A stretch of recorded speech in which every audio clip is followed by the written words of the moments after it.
গল্পের শুরু হয় প্রধান চরিত্র সুমিকে দেখিয়ে। সে তার মা কিমসুনের সাথে বাসে বসেছিল। আসলে তারা শহর ছেড়ে অন্য কোথাও চলে যাচ্ছে। এর কারণ তারা অনেক বেশি ঋণগ্রস্ত হয়ে পড়েছে। কিমসুন তাদের পরিচিতদের ফোন করে টাকা চাইছিল যাতে সে পাওনাদারের লোন পরিশোধ করতে পারে। এদিকে তখন সুমি তার বাবাকে মেসেজ করে কিছু বলার চেষ্টা করছিল। সে লক্ষ্য করে তার বাবা প্রত্যেকবার শুধু সরি লিখে পাঠাচ্ছে। সে তার মাকে বিষয়টি জানালে প্রথমে কিমসুন গুরুত্ব দেয় না, তবে সুমি একটু জোরাজোরি করলে সেও মেসেজগুলো দেখে এবং খুব বিব্রত হয়ে যায়। এরপরের দৃশ্যেই আমরা সুমিকে কান্না করতে দেখি। আসলে তার বাবা লোনের প্রেসার সামলাতে না পেরে আত্মহত্যা করেছে। সুমি তখন আড়াল থেকে তার বাবার লাশটি দেখছিল এবং সে প্রচণ্ড কষ্ট পায় এই দৃশ্য দেখে। এই ঘটনার কয়েক সপ্তাহ পর সুমি তার মায়ের সাথে নতুন একটি শহরে শিফট হয় এবং এই শহরের একটি স্কুলে ভর্তি হয়ে যায়। ক্লাসরুমের ভিতরে স্টুডেন্টরা তখন খেলাধুলা করছিল। কিছুক্ষণ পরেই তাদের শ্রেণী শিক্ষক হং ক্লাসরুমে প্রবেশ করে আর সবাইকে চুপ করে সিটে বসতে বলে। এরপর সে সুমিকে সবার সাথে পরিচয় করিয়ে দেয় আর বলে আজকে থেকে সুমিও তাদের সাথে পড়াশোনা করবে। সে অন্য শহর থেকে এসেছে, তাই সবাই যাতে তার সাথে ভালো ব্যবহার করে। জিম নামের এক ছেলে সুমির দিকে এক দৃষ্টিতে তাকিয়েছিল এবং সে তার পাশের সিটে সুমিকে বসার জন্য জায়গা করে দেয়, কিন্তু হং সুমিকে ক্লাস ক্যাপ্টেন হানার পাশে বসিয়ে দেয়। আসলে এই জিম ছেলেটা অনেক দুষ্টুমি করে, তাই সুমি তার পাশে বসলে সে পড়াশোনায় মনোযোগ দিতে পারবে না। এরপর হং সবাইকে বলে সে আজকে একটি সারপ্রাইজ টেস্ট নিবে। এরপরেই সে গণিত পরীক্ষার প্রশ্ন সবাইকে বিতরণ করে দেয়। সবাই নিজ নিজ খাতায় অঙ্ক করছিল আর সুমি সবার আগে পরীক্ষা শেষ করে ফেলে। এরপর সে জানালা দিয়ে বাহিরের দিকে তাকিয়ে থাকে। এদিকে জিম পরীক্ষা শেষ না করেই সুমিকে দেখছিল। এরপর সুমি তার বাড়িতে ফিরে যায়। কিমসুন ডিনারের জন্য খাবার রান্না করছিল। সুমি তাকে সাহায্য করতে চাইলে কিমসুন তাকে শুধু লেখাপড়ায় ফোকাস করতে বলে। এরপর সুমির স্কুলে আজকে কি কি হয়েছে সেটা কিমসুনকে বলতে থাকে। সে জানায় তাদের ক্লাসে একটি দুষ্ট ছেলে আছে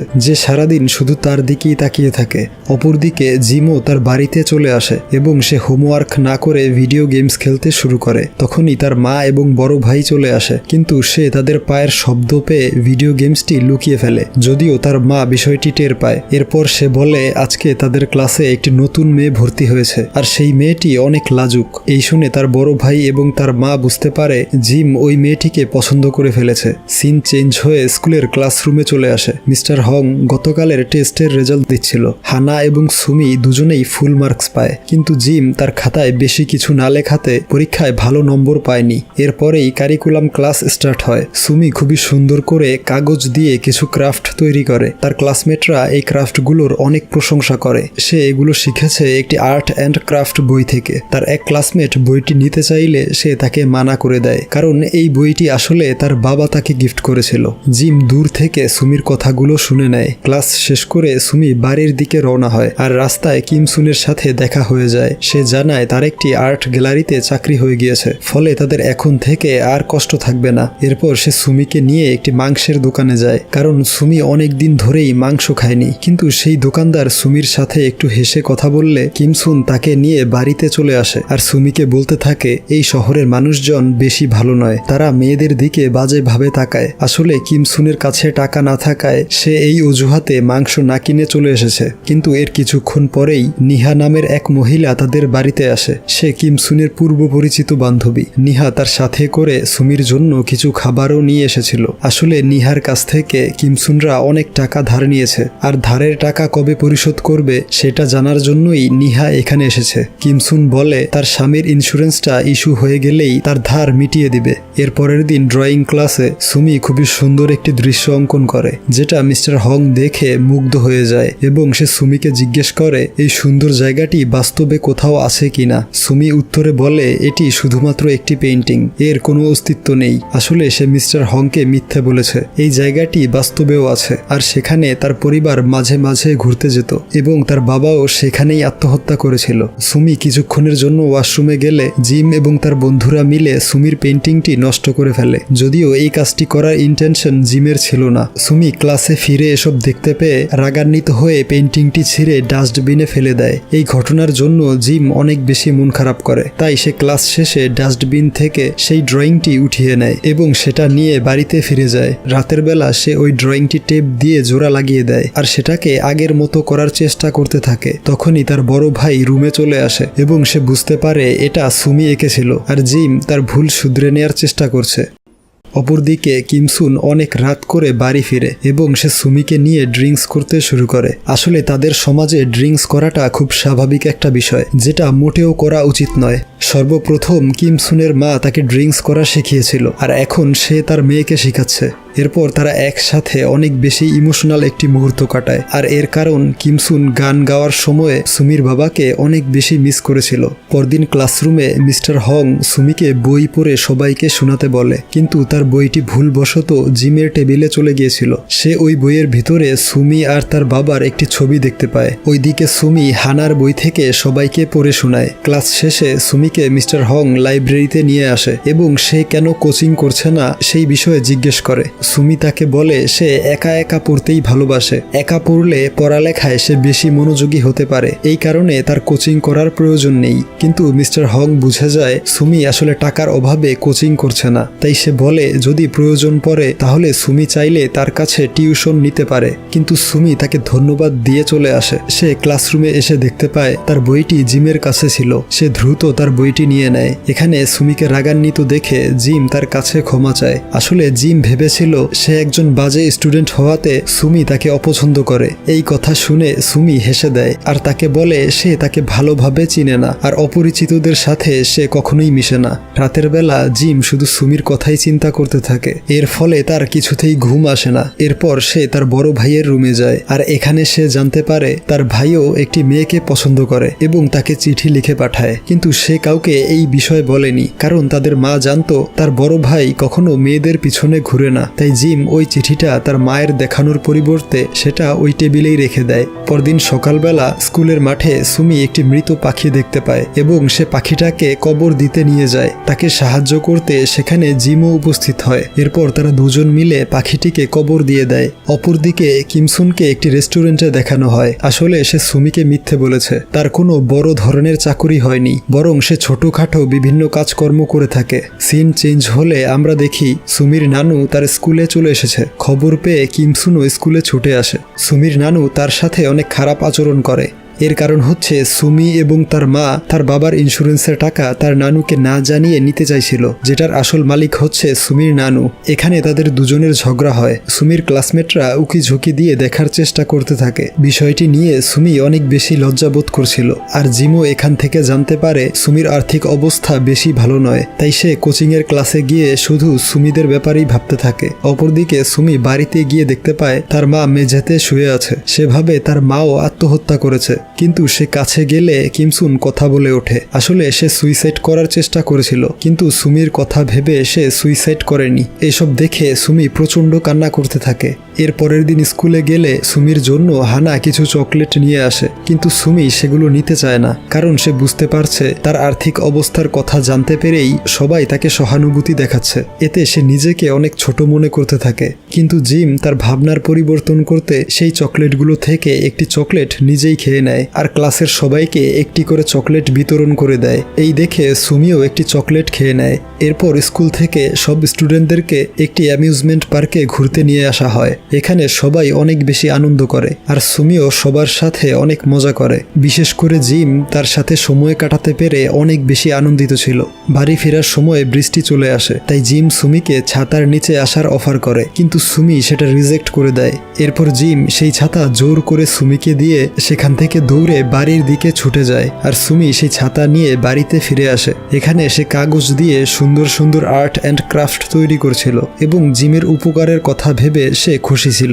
এর কিছুক্ষণ পরেই নিহা আবারও তাদের বাড়িতে আসে। সে সুমিকে রান্না করতে কিচেনে পাঠিয়ে দেয়। এরপর সে কিমসুনের কাছ থেকে জানতে পারে তার ধারের টাকা ফেরত পেতে আরেকটু সময় লাগবে। এই শুনে নিহা অনেক বেশি দুঃখী হয়ে যায়। সে জানায় তার মায়ের সার্জারি করাতে হবে, এই কারণে তার পাওনা টাকা ফেরত নিতে এসেছিল। নিহা রাগান্বিত হয়ে কিছু না খেয়েই চলে যেতে থাকে। ফলে সুমি তার পথ আটকে দাঁড়ায় এবং তাকে কিছু মুখে দিয়ে যেতে বলে, কিন্তু নিহা তার কথা শুনে না। কিমসুন তার একটি ছোট্ট আংটি নিহাকে দিয়ে দেয়, যেটা বিক্রি করে সে কিছু টাকা পেয়ে যাবে। নিহা চলে যাওয়ার আগে সামান্য কিছু টাকা সুমির হাতে ধরিয়ে দিয়ে চলে যায়, আর এই পুরো ঘটনাটির কারণে সুমি অনেক বেশি দুঃখী হয়ে যায়। এর পরের দিন স্কুলের ক্লাস শেষে সে জিম জিমের সাথে দেখা করে এবং তার ছাতাটি ফেরত দিয়ে দেয়। এরপর সে জিমের কাছে সাহায্য চায়। সে তার মোবাইলের ম্যাপটি ব্যবহার করতে পারবে কিনা সেটা জিজ্ঞেস করে। উত্তরে জিম বলে সে অবশ্যই তার ফোন ব্যবহার করতে পারবে। আসলে সুমি কিমসুনের এক পুরনো বান্ধবীর কাছে যাওয়ার জন্য ভাবছিল, যার কাছে তার মা কিছু টাকা পাওনা ছিল।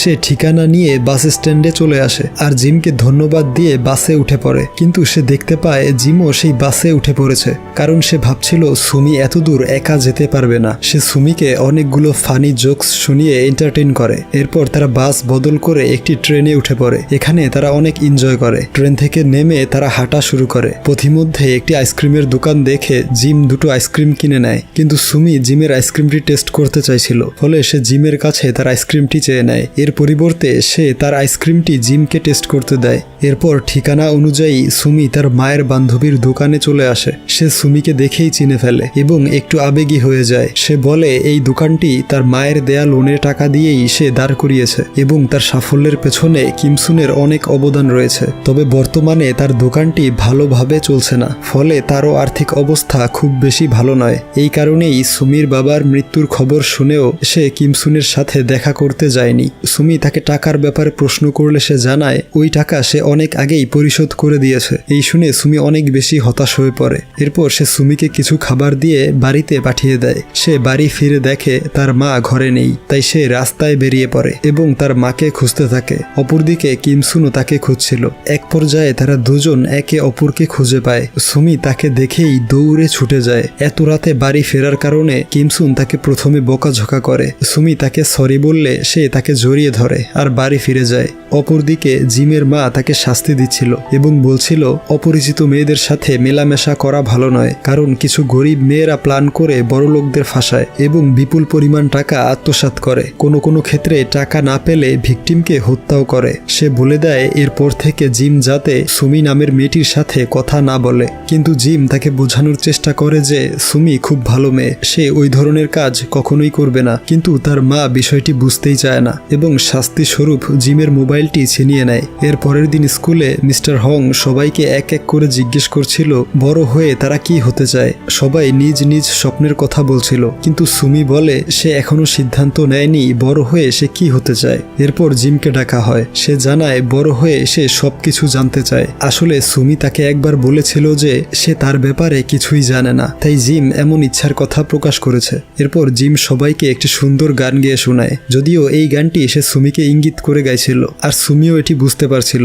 অপরদিকে কিমসুন একটি ডেলিভারি কোম্পানিতে কাজ করা শুরু করে। এই কাজটি অনেক পরিশ্রমের হওয়াতে সে অনেক বেশি ক্লান্ত হয়ে যায় এবং সেখানে দাঁড়িয়েই কান্না করতে থাকে। অপরদিকে সুমি বাড়ি ফিরে জিমের কথা ভাবতে থাকে, ফলে তার ঘুম আসে না। সে তার কিছু ড্রেস নিয়ে আয়নার সামনে দাঁড়ায় আর এরপরেই সে একটি ডায়েরি খুঁজে পায়। আসলে এই ডায়েরিটি সে তার বাবার থেকে পেয়েছিল।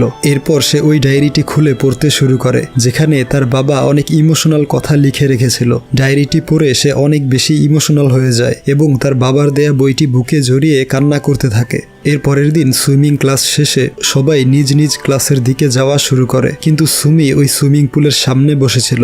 আর কিছুক্ষণ পর জিম সেখানে চলে আসে আর সে দেখতে পায় সুমি সুইমিং পুলের মধ্যে ঝাঁপ দিয়েছে। অনেকক্ষণ কেটে যাওয়ার পরেও সে উঠে আসে না, তাই জিমও লাফ দিয়ে সুইমিং পুলে নেমে পড়ে আর সুমি তার মাথা উপরে উঠিয়ে নেয়। এরপর তারা মাঠে চলে আসে। জিম লক্ষ্য করে সুমি ডায়েরিতে কিছু একটা লিখছে। সিন চেঞ্জ হলে আমরা সুমিকে তার বাড়িতে দেখতে পাই। ইলেকট্রিসিটি বিল পরিশোধ না করায় তাদের ঘরে ফ্যান লাইট জ্বলছে না। এর কিছুক্ষণ পর কিমসুন বাড়ি ফিরে আসে আর সে অনেক বেশি ক্লান্ত থাকায় সোজা বিছানায় শুয়ে পড়ে। সুমিও তার পাশে শুয়ে বলতে থাকে তার অস্বস্তি ফিল হচ্ছে। কিমসুন ভাবে হয়তো তার পেট খারাপ হয়েছে। এরপর সে তাকে একটি কাহিনী শোনায়। সে বলে তার বাবা যখন তাকে প্রথমবার প্রপোজ করেছিল তখন সে তার বাবাকে একটি কবিতা পড়ে শুনিয়েছিল। কবিতা শুনে তার বাবা অনেক বেশি খুশি হয়েছিল আর সেই হাসি মুখটি সে সব সময় দেখতে পায়। এরপর সে বলে ওই ঝিলের পাড়ে গিয়ে তার বাবার সাথে দেখা করে আসবে। সুমি বলে সেও যাবে তার সাথে। আসলে কিমসুন সুইসাইড করার কথা ভাবছিল। বিষয়টি সুমিও বুঝতে পারে। যেহেতু সুমির মনের অবস্থা মোটেও ভালো ছিল না, তাই সে পরদিন তার ক্লাসমেটদের সাথে ভুলবশত খারাপ আচরণ করে ফেলে, যে কারণে সবাই তাকে অনেক কথা শোনায় এবং তার বাবাকে নিয়েও অনেক কিছু বলে ফেলে। জিম তার পক্ষ নিয়ে কথা বলতে এগিয়ে আসে আর সবাইকে সরি বলতে বলে। এরপর তার এক বন্ধুর সাথে ঝগড়া লেগে যায়, কারণ সেই ছেলেটা সুমিকে অনেক খারাপ কথা বলে ফেলেছিল, কিন্তু সুমি উল্টো জিম জিমের উপরেই রাগ দেখাতে শুরু করে আর তাকে বলে সে যাতে তার ব্যাপারে কোনো কথা না বলে। এরপর সুমি নিজেই সবার কাছে ক্ষমা চেয়ে সিটে বসে পড়ে। এই ঘটনাটির কারণে জিম অনেক বেশি মন খারাপ করে বসে থাকে। এরপর থেকে সুমি আর ক্লাসে আসেনি। জিম তাকে নিয়ে বেশ চিন্তিত হয়ে পড়ে। পরপর 2 দিন অতিবাহিত হয়, কিন্তু সুমি তবুও ক্লাসে উপস্থিত হচ্ছিল না। এই বিষয়টি নিয়ে বেশি ভাবনা চিন্তা করতে করতে জিম নিজেই অনেক বেশি হতাশ হয়ে পড়ছিল। সে কোনো কিছুতেই মন দিতে পারছিল না। এরপর সে মিস্টার হংকে জিজ্ঞেস করে সুমি কেন স্কুলে আসছে না। হং উত্তরে বলে সুমি অসুস্থ, তাই সে আসতে পারছে না। কিন্তু সেই মুহূর্তেই সুমি স্কুলে চলে আসে আর জিমকে ডেকে নিয়ে যায়। এরপর সুমি তাকে ওই বইটি গিফট করে যেটা তার বাবা তাকে দিয়েছিল। জিম তার কাছে সবকিছুর জন্য ক্ষমা চেয়ে নেয় আর সুমি তাকে ক্ষমাও করে দেয়। এরপর জিম বলে সে তার ড্রয়িংটি ঠিক করে ফেলেছে, সেটা আগামীকাল স্কুলে নিয়ে আসবে। কিন্তু সুমি জানায় সে আগামীকাল স্কুলে আসতে পারবে না, কারণ সে আর তার মা ঝিলের পাড়ে ঘুরতে যাবে। এরপর সুমি তাকে একটি ফুল স্মৃতি হিসেবে রাখতে দেয় আর তাকে গুড বাই বলে সেখান থেকে চলে আসতে থাকে। জিম তাকে আইসক্রিম খেতে অফার করে, কিন্তু সুমি জানায় আজকে তার লেট হয়ে গিয়েছে। ফলে জিম আগামীকালকে তাকে আইসক্রিম খেতে আসতে বলে দেয়। রাতের বেলা জিম ওই বইটি দেখে দেখে আর্ট অ্যান্ড ক্রাফট শিখছিল। তখনই সে উপলব্ধি করে সুমি কিছু একটা লুকিয়েছে তার কাছ থেকে, কারণ আগামীকাল স্কুল খোলা। যেহেতু আগামীকাল স্কুল খোলা এবং তার শরীরও এখন সুস্থ, এরপরেও কেন সে ঘুরতে যাবে। জিম বুঝতে পারে হয়তো সুমিও তার বাবার মতো সুইসাইডের চিন্তা ভাবনা করছে। এর পরের দিন ক্লাস শেষে সে মিস্টার হংকে বিষয়টি বলে, কিন্তু হং তার কথায় গুরুত্ব দেয় না। ফলে সে সুমির ঠিকানা খুঁজে বের করে তার বাড়িতে পৌঁছায় এবং সেখান থেকে জানতে পারে সুমিরা এই সবকিছু এখানেই রেখে চলে গিয়েছে। সে ওই ঘর থেকে সুমির ডায়েরিটি খুঁজে পায় এবং সেটা পড়ে বুঝতে পারে সুমি তার জন্যই এই ডায়েরিতে কিছু লিখে গিয়েছে। আসলে সুমি জানতো সে আর কখনো জিমের সাথে দেখা করতে পারবে না এবং আইসক্রিমও খেতে পারবে না, কিন্তু সে ওই ডায়েরিতে লিখে রেখেছিল যে জিমের সাথে কাটানো মুহূর্তগুলোই ছিল তার জীবনের সেরা মুহূর্ত। তবে সে যাতে সুমিকে বাঁচাতে ছুটে না আসে। এইগুলো পড়ে জিম অনেক বেশি ইমোশনাল হয়ে যায় এবং তার বাড়িতে ছুটে যায়। সে তার জমানো সব টাকা সাথে করে নিয়ে নেয়। আসলে সেও ওই ঝিলের পাড়ে যাওয়ার জন্য সিদ্ধান্ত নিয়েছে এবং সুমিকে বাঁচিয়ে আনার ব্যাপারে ভাবছে। কিন্তু তার মা তাকে দেখে ফেলে। সে তার মাকে সুমির সুইসাইডের ব্যাপারে জানায়, কিন্তু তবুও সে জিমকে ঘরে আটকে দিয়ে মিস্টার হংকে ফোন করে এবং তাকে সুমির বিষয়ে খোঁজ নিতে বলে। অপরদিকে জিম জানালা দিয়ে বের হয়ে যায় আর ট্যাক্সিতে করে ওই ঝিলের পাড়ে যাওয়ার জন্য রওনা দেয়। ওইদিকে আবার জিমের মা আর তার বড় ভাই পুলিশ স্টেশনে চলে আসে আর এখান থেকে জানতে পারে কিমসুন সত্যিই ঘরের সব আসবাবপত্র রেখেই কোথাও চলে গিয়েছে। এখানেই জিমের মা বুঝতে পারে জিম তাকে সত্যি কথাই বলেছে এবং বিষয়টিও অনেক বেশি সিরিয়াস। তাই সে তার বড় ছেলেকে নিয়ে বেরিয়ে পড়ে তাদের সবাইকে খুঁজতে। অপরদিকে জিম সেই ঝিলের পাড়ে চলে আসে এবং সেই ড্রয়িং দেখিয়ে এক লোককে জিজ্ঞেস করে এই জায়গাটি কোথায়। লোকটি তাকে ঠিকানা বলে দিলে সে দৌড়ে সেই দিকে যেতে থাকে। অপরদিকে দেখানো হয় সুমি আর তার মা ওই ঝিলের সামনেই দাঁড়িয়ে আছে। এখানে কিমসুন সুমিকে সত্য কথাটি বলে দেয় যে সে আসলে এখানে সুইসাইড করতে এসেছে। সুমি কান্না করতে করতে বলে সে এটা আগে থেকেই জানে আর সেও এখন সুইসাইড করতে চায়। কিমসুন তার কাছে ক্ষমা চেয়ে নেয় আর অঝরে কান্না করতে শুরু করে। এরপর তারা পানিতে লাফ দিয়ে আত্মহত্যা করতে যাবে। ঠিক সেই মুহূর্তে সেখানে জিম চলে আসে এবং সে সুমিকে চিৎকার করে ডাক দেয়। ফলে সুমি আর কিমসুন থেমে যায়। জিম ইমোশনাল হয়ে তাকে ফিরে আসতে বলে এবং সে এটাও জানায় যে সে তাকে হারাতে চায় না। সে আরো বলে আজকে আমাদের আইসক্রিম খাওয়ার কথা ছিল। এসব শুনে সুমি অনেক বেশি ইমোশনাল হয়ে যায়, কিন্তু হঠাৎ সে অ্যাক্সিডেন্টলি পানিতে পড়ে যায়। কিমসুনও পানিতে ঝাঁপ দিয়ে বসে তাকে বাঁচানোর জন্য। অপরদিকে জিম দৌড়ে সুমির দিকে আসা শুরু করলে তার মা তাকে পেছন থেকে ধরে ফেলে আর সে অনেক বেশি কান্না করতে থাকে, কারণ সে সত্যিই সুমিকে হারাতে চায় না। এরপর আমরা দেখি কিমসুন সুমিকে পানির উপরে উঠে নিয়ে আসছে। সিন চেঞ্জ হলে দেখানো হয় এখন সব কিছু স্বাভাবিক হয়ে গিয়েছে। সুমি এখন আর সুইসাইডের কথা ভাবে না, কারণ সে তার একজন সঙ্গী পেয়েছে। সে এবং জিম দুজন মিলে ঠিক আগের মতো করেই আইসক্রিম খেতে থাকে। আর এখানেই এই গল্পটির সমাপ্তি ঘটে।